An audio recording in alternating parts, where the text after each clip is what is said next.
It is often said that real estate never fails. But does it beat inflation? Let's break this myth with numbers. In year 2000, the property prices in metro cities were 2,300 per square feet, which have risen to 45,600 per square feet in 2024. That is around 50.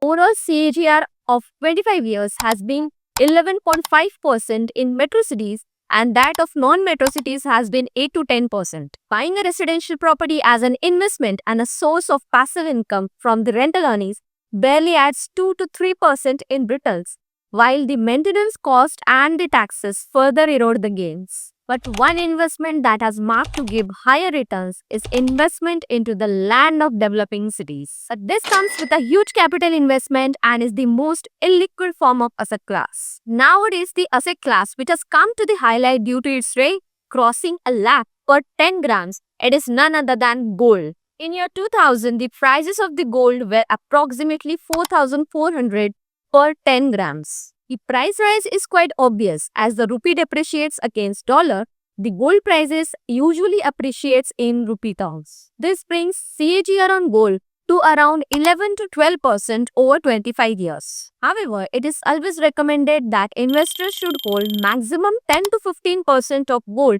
as portfolio insurance. In my previous video on gold investment, we have seen various ways in which we can invest into gold. Haven't watched yet? Then do watch it out. So do we still have some affordable yet outperforming asset class than the real estate and gold? Then let us explore this in our next upcoming video.